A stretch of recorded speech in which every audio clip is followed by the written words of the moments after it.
नमस्कार जय Jagannath Bhanupriya YouTube channel को आपण माननकु स्वागत। आज आपणक पई नहीं आसीची देसी चिकेन झोल। तो आउ डेरी न करी चलंतु स्टार्ट करिबा आज रेसिपी। वर्तमान आम कढ़ई गरम हो जाइए से प्रथमे आम आलू भाजिबा। तो मु एठी दुईटी मीडियम साइज आलू नहीं ताकू भल भावे काटिकी धोई देइथिली आउ लुण हलदी रे गोलेकी ताकू ब्राउन कलर हैला पर्यंत आमे भाजी नबा। तापरे से कढ़ई रे आउ टिके तेल देइदबा। आमे देला परे सेथिरे आमे गोटा मसला दबा।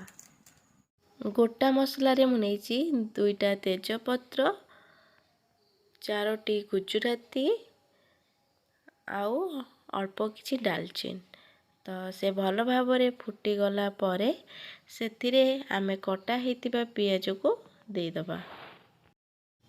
पियाज को देला परे आमे ताको गोल्डन ब्राउन कलर हैला पर्यंत भल भावरे भाजी नबा।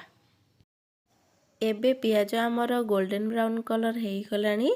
तो मु सेथिरे लंका गुंड दे देकी भल भावरे ताको मिक्स करि नेबी।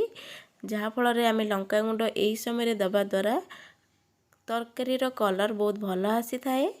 तो वर्तमान देखंतु मु गोळी देइची। तापरे आमे सेथिरे अदा आ रसुण रो पेस्ट को देइदबा।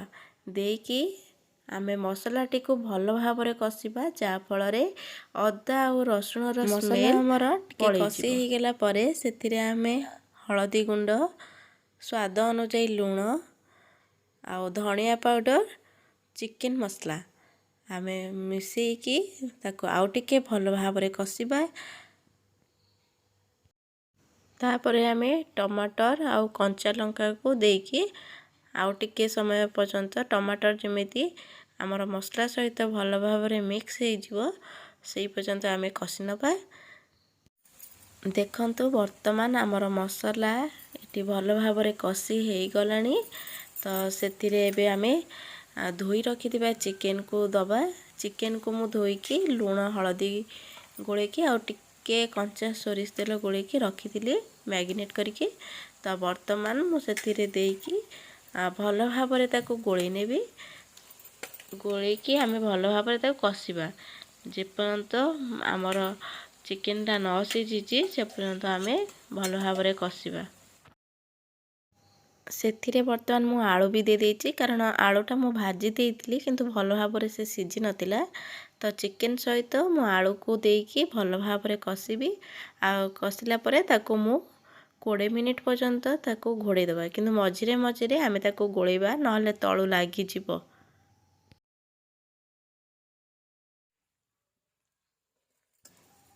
20 मिनिट परे तो देखंतु वर्तमान चिकेन ऑलरेडी आमर भल भावरे कसी हे गलानी आ चिकेन भी वर्तमान सिझी गलानी।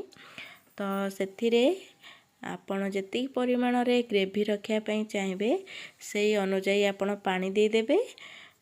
पानी देकी आमे ताको भल भावरे गोळेई नबा आउ पानी फुटिबा पई आमे ताको छाड देबा। पानी हमर भल भावरे जतले हमर फुटिबो फुटिला परे सेथिरे आमे गरम मसला ऐड करिबा।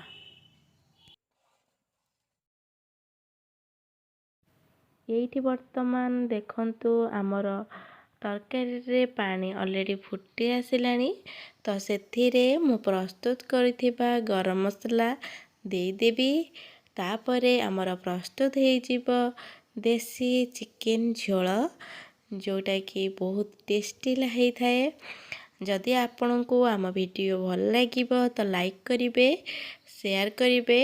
आउ जदि आपण मो चैनल रो नुआ देखुथिबे तो आपण सब्सक्राइब करिया पे जमारो भी भूलिबेनी।